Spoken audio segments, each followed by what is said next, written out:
Good evening, everyone. I've come outside and I hope I'm not going to end up drenched as that thunderstorm is coming over my way. But I thought, nice to be outside, have a story time for now. So we're on chapter 13. Yesterday we had where Sammy was telling Mr. Quint that actually the person who'd done that amazing save has actually been Grace. So we're going to find out what's going to happen now because I've got the big cup match coming up. So chapter 13, Sad Sammy and Desperate Dash.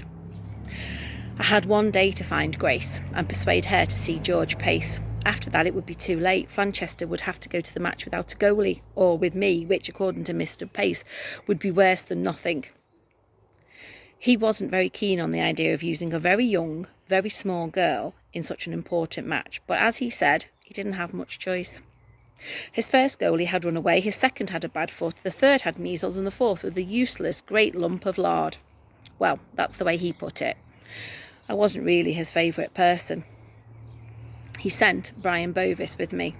This was partly to help me look and partly to keep an eye on me because I don't think he trusted me. He thought I might take the chance to run away. That wasn't fair though, because I'd learnt my lesson. I admitted that I'd cheated. I admitted that I was no good. Now I was trying to put things right. We went round to the Gordons' house, just round the corner from mine, and knocked on the door. While we waited for someone to answer, I wondered what I would say. "Excuse me, Mrs. Gordon, can Grace come out to play with Manchester United in the cup?" Grace's mum might not like that idea very much. She might just not believe me. We were still waiting when we heard a voice from the hedge next door. "Are you looking for the Gordons?"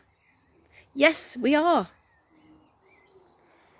"That's why we're knocking on their door." It was a bit odd talking over the hedge. "I'm the lady next door," said the voice from the hedge. "And they're not there, they've gone on holiday." "Oh no," I said, "where have they gone?" "I don't know," said the voice. "I mind my own business." It didn't look like it. There was a small gap in the hedge, probably made by someone poking their nose through to see what was going on. I could see the lady's eyes twinkling in the gap. "Please," I begged. "It's very important to have a word with them today. The fate of Manchester United depends on it." "Oh, fancy that," the lady from the hedge said. "In that case, they've gone to France." "Oh no, not France. We're done for." "France," said Brian. "That's abroad, isn't it?" "They left an hour ago," said the Gordons' neighbour. "If you're quick, you might catch them." So the chase was on.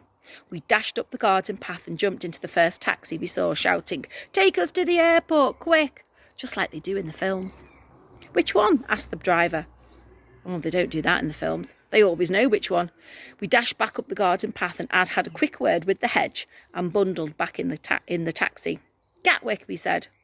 "Am I mistaken, or did you just ask a hedge?" said the driver. "Of course we did," I replied. "Who else would know where we're going?" "I don't like the sound of this," said the driver. "You can find another taxi." "But this is Brian Bovis," I told him. "Please, you've got to help us for the sake of Manchester United." "Brian Bovis?" "Yes. Can you please hurry?" "Brian Bovis, the footballer?" "Yes." "Well, fancy that. And unless I'm very much mistaken, you're Sammy Swift, aren't you?" "Yes. Could we—" "From the shampoo advert?" "Ooh, yes, but we're in a hurry." Well, what an honour. "Where would you two like to go?" "Gatwick," we said. "Right, here we go then." And at last we were on our way. Once we got moving, we made good progress. It was a fast, comfortable car with plush seats and luxurious cushions. Well, one luxurious cushion, a black one. A moving cushion that purred. "Oh no," I said to Brian, "it's..." Can you see who it is? It's going to be Harris. That's the end of that chapter. It's quite a short one this time. We have got chapter 14, which is Harris harassed in holiday hold-up. Chapter 15, Gordon Girl grabs Gatwick glory. And then the last chapter, which I'm not going to tell you the title of, because otherwise it might spoil the story. So we'll come back to that one tomorrow. In the meantime, take care of everyone.